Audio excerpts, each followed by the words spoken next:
பூமி முத்தலகு மேலேயே ரொம்பவே பாசமா இருக்கனால எல்லாத்தையுமே பார்த்துட்டு வருத்தப்பட்ட அஞ்சலியும் அவங்களோட அம்மாவுக்கு அழுதுகிட்டே கால் பண்ணி நடந்த விஷயம் எல்லாத்தையுமே சொல்றாங்க. உடனே அவங்களோட அம்மா ரெஜினாவும், நீதான் உன் வாழ்க்கை இப்படி அமையறதுக்கு முழு காரணம். அது மட்டும் இல்லாம பூமி உன்னை மட்டும் கஷ்டப்படுத்தல, அவமானப்படுத்தல, எங்களையும் சேர்த்துல அவமானப்படுத்திட்டு இருக்கா. நீ வேணா பாரு அந்த பூமியை நான் என்ன பண்ண போறேன்னு. அது மட்டும் இல்லாம நீ எதுக்கும் கவலைப்படாம போய் தூங்கு. நாளைக்கு காலையில அந்த பூமிய என்ன பண்றேன்னு பாருன்னு சொல்லிட்டு சிரிச்சுக்கிட்டே போன் காலை கட் பண்ணிடுறாங்க. அதுக்கப்புறமா அஞ்சலியும் சரி அம்மா ஏதோ பண்ண போறாங்க போலன்னு சொல்லிட்டு நிம்மதியா போறாங்க. ஆனா விமலுக்கும் மறுபடியும் பணம் தேவையா இருக்கு. உடனே யாருக்கிட்ட பணம் கேட்கலான்னு சொல்லிட்டு யோசிச்சு பார்க்கும்போதுதான் நம்ம தான் இந்த அஞ்சலிக்கு நிறைய உதவி பண்ணிருக்கோமே, கண்டிப்பா அவளை பிளாக்மெயில் பண்ணா நமக்கு இன்னும் நிறைய பணத்தை தருவான்னு சொல்லிட்டு அஞ்சலிய பாக்கிறதுக்காக பேச்சோட வீட்டுக்கே போயிடுறாங்க. உடனே பேச்சு வீட்டுல இருந்த அஞ்சலியோ விமல் அங்க வந்ததை பார்த்துட்டு செம்மையா ஷாக் ஆனது மட்டும் இல்லாம விமலை தனியா கூட்டிட்டு போய் பேச ஆரம்பிக்கிறாங்க. நீ எதுக்காக இங்க வந்திருக்கன்னு சொல்லிட்டு கேட்கும் போதுதான் விமல், எனக்கு ஒரு 75,000 மட்டும் தான் தேவைப்படுது, நீ மட்டும் அந்த பணத்தை கொடுத்துட்டேன்னு வச்சுக்கோவேன், நான் இங்க இருந்து கண்டிப்பா கிளம்பி போயிடுவேன்னு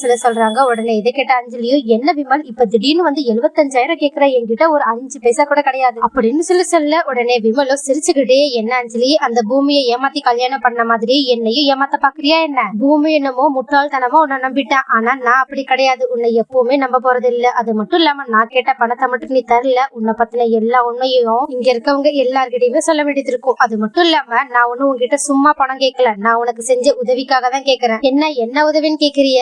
ஆமா, நீயும் பூமியும் ஒன்னா இருக்கிறதுக்காக பூமியோட ஜூஸ்ல போதை மருந்து கலக்கினது முதற்கொண்டு உங்க 2 பேரும் ஒன்னா இருக்க மாதிரியான போட்டோஸ் எடுத்தது வரைக்குமே நான் எல்லா உதவியவும் உனக்காக பண்ணிருக்கேன். ஏன் எனக்காக நீ இந்த ஒரு 75,000 பணத்தை மட்டும் தர முடியாதா என்ன? ஒண்ணு பணத்தை கொடு, அப்படி இல்லனா உன்னை பத்தின எல்லா உண்மையையும் எல்லார்கிட்டயுமே சொல்லுவேன், நான் எப்படிப்பட்டவன்னு உனக்கே தெரியும்னு சொல்லிட்டு மிரட்ட அஞ்சலியோ கண்டிப்பா இந்த விமல் செஞ்சாலும் செய்வான்னு சொல்லிட்டு அவங்க கிட்ட இருந்த ஒரு 50,000 ரூபாய் பணத்தை மட்டுமே எடுத்து கொடுத்துட்டு, தயவு செஞ்சு இவ்வளவுதான் என்கிட்ட இருக்கு, இங்க இருந்து கிளம்பிப்போன்னு சொல்லிட்டு அவங்க கிட்ட கெஞ்சி கூத்தாடி அவங்களை அங்க இருந்து அனுப்பி வைக்கிறாங்க.